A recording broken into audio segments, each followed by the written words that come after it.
Andersen.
Alright boys, well I hope you liked that intro, taking the C55 out for a spirited drive as a service vehicle today. We are working on this 2015 G550, which is one of my best friend's mom's cars, so this is basically, you know, like family's car to me. So they let me know I was having some issues and didn't know quite what it was. Basically lost an idler pulley and needs a belt obviously with that happening, so definitely wanted to help him out, so that's why we're here today, and we're gonna get it taken care of. It's basically just release tension on tensioner, get that new pulley swapped in, get the new belt on, and fire this thing up. They're saying it was having trouble starting for a little while because they didn't know the pulley was gone like that, so hopefully this will help with that, because obviously if the belt wasn't spinning properly and the alternator wasn't working properly. So we'll get it done and check in after.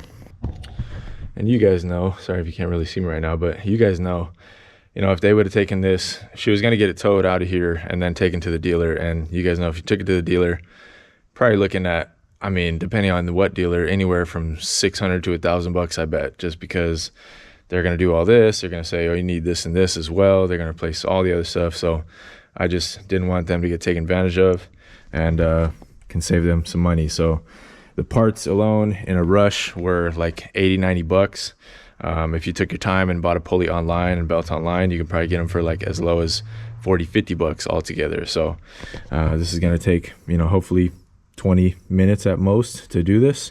So we will get it done and get this thing taken care of. So order of operations is 17 mil on the tensioner down there. Sorry, my light's dying and we're in a dark garage right now, but we're doing what we can. 17 mil on the tensioner. We'll get that undone, get the belt off, and then replace our pulley and reverse order.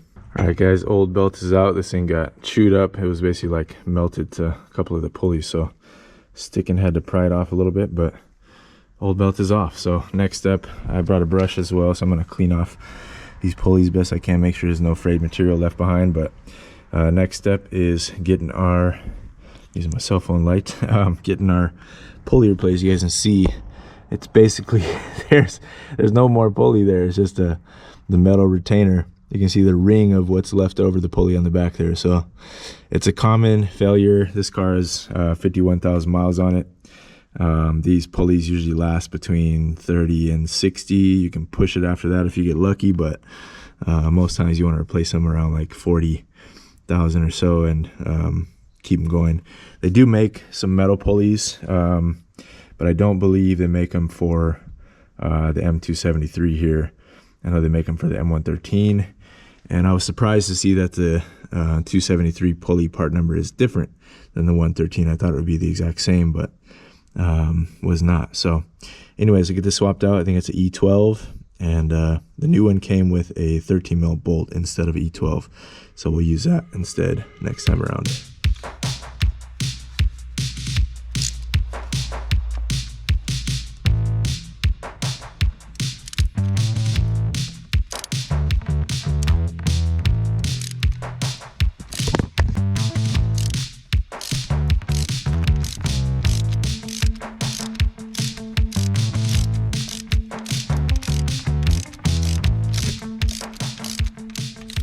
Alright guys, it was a bit scary there for a second. The threads did not feel good when I was unlocking this thing, but I think they're okay. Obviously when the pulley is like that, it disappears and the belt's putting tension on weird spots.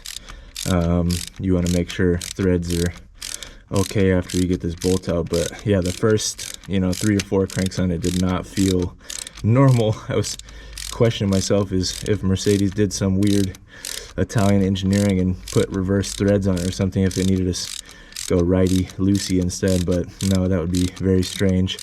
So anyways, it's coming out now fine, but that would have been a nightmare.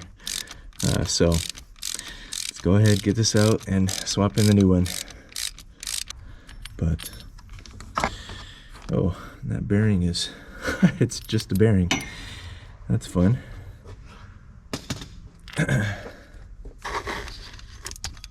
All right. Wow. That thing is absolutely destroyed. Holy crap, you guys. Yeah, cooked. All right. Let's clean up in here and get new assemblies on. All right, guys, so the pulley assemblies on these are unique. They have this basically little washer. It's very thin washer, almost like the camshaft washers on the M156s. Not quite as thin, and those are like diamond, but anyways, the bolt is kind of captive in here. It's kind of held in with a little kind of grommet inside of there. I got this as cleaned up as best I could. I think it should be fine on the pulley side, so I'm gonna get a little more of this gunk outside, but I just wanted to test fit this thing to make sure it's gonna line up correctly. All right guys, new pulley is on, good and tight as they say. Definitely don't over crank these guys. They're obviously aluminum threads. The very first thread on the actual, I think this goes in the water pump, was a little bit chewed up, so I tried to clean that up as best I could, but the rest of it threaded in just fine. So we should be good there. I got all the pulleys as clean as I can with what I have here. Obviously, ideally, if this happens to you, you can pressure wash this all off, or degrease it and pressure wash it off, but we don't. We're in a garage right now underground, so we'll do what we can. So anyways, now comes the belt assembly process. I'll pop a diagram up right here for the M273. It's probably the same as the 272 as well, but I try to memorize it from looking at it. So I think it's over our idler, around the alternator, underneath water pump, backside goes on this tensioner, then it goes back down around the crank, and then basically around the AC, power steering, and tensioner. So I'll have to look again. I gotta look myself every time I do a belt, you guys. I got a diagram pulled up as I'm doing it. So yeah, anyways, we're almost there. Just got to get belt looped on. And if you need a belt number, right there for you, 406-0945 or 6BK 2400. I always go with Continental belts. These are 3-year warranty. You can get the cheap stuff, but I mean, why? This is like $7 difference from most of the other belts. It's 40 bucks. So yeah, send it. Probably popped this on screen for you already, but anyways, I was a little bit wrong. Goes over the idler pulley, around the tensioner, and then back down around the crank, and then around everything. So as far as belt assemblies goes, pretty standard, and shouldn't be too bad, besides the fact that it's a big V8 and we'll be shoving our hands in between our radiator here. But yeah, get it done. All right guys, belt is on. My kind of go-to method for these M113s, all the motors that I like to work on for V8s wise, and mostly everything else, is get the belt fully aligned everywhere, and then I usually leave it off the alternator because that's just the easiest place to be, the last point to sneak over. You can do that or the idler pulley, but I always find the alternator is kind of easiest when it's down there to the left. So yeah, belt is on. Tension feels pretty good. So like I said, this thing only has 51,000 miles on it, so the tensioner should not be bad. They last much longer than that, but could be replaced later on down the road, of course. 100,000 miles or so, I'd probably want to replace it by then, but still feels good. So let's go ahead and try to fire this thing up. All right, you guys can't really see it, but this thing is beautiful, by the way, guys. She just got it rewrapped. It's like hard to tell in the light right now, but it's like a green grayish color, super good looking. And if you know by now, our goal on the channel someday is to have a G-Wagon. So it's my first time ever working on one, and hopefully someday in the future we can work on one long term. Let's see how she does. No crank. Okay, ready to charge. All right, guys, well, a bunch of stuff behind the scenes, but we could not get it to start. The battery was good. It got into the battery. It's in the center behind, or kind of right in front of the rear. All right, guys, well, made it back home. Unfortunately, couldn't get the G550 to start. I don't know if you guys saw the last GoPro was cutting off, but after I got the serpentine belt and idler pulley replaced, went to start it, and basically it's a no crank situation, but the car is all powered up. It wasn't throwing any other fault codes previously. There's no check engine light, but what she did tell me was it was having trouble starting a few times. Like, it was slow to start a few times. So we ordered a new starter for it, and I'll be making another video going out there to replace the starter, because I'm 99.9% sure that's what it is.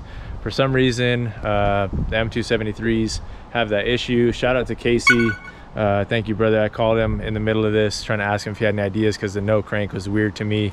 But he pointed out to the fact that the M273s suffer from starter failure for some reason. And then looking online, I saw that was apparent right away as well myself. So ordered up a starter, brand new one from FCP Euro, and that'll be here, and then we'll take care of it. Fingers crossed, shouldn't be too bad, just with the ground clearance the G-Wagon has. And looking up at it, it was pretty easy to access. I did try to give it a few whacks with a hammer. I checked the battery, you know, reset the battery, all this stuff, but it was nothing. No crank, no nothing. But you can hear fuel pump kick on, you can hear throttle body plate working, everything else, everything electronically is lit up and works. So just a starter being dead most likely. So we'll make another video. It was really fun. Thank you, Kathy, for letting me work on the G-Wagon. It's a beautiful, beautiful rig, and we hopefully will have one of those in the fleet someday, because that's like Roshi's dream car, and I wouldn't mind having a, you know, old G55 or something like that someday. So we'll get there, manifesting it now. All right, but hope you guys enjoyed the opening scenes of getting to take this thing out on a good rip. I was hoping it was gonna be dry so I could really push it, but you know, still fun ripping it out in the rain and getting to just enjoy it and use it as a service vehicle today. So it needs a good wash, needs a bath, but hey, it's raining, we're in Washington, and there's leaves covering everything, so I'm not gonna worry about it right now. But I will catch you guys on the next one. Thank you guys so much for watching. Peace. 3, 2, 1.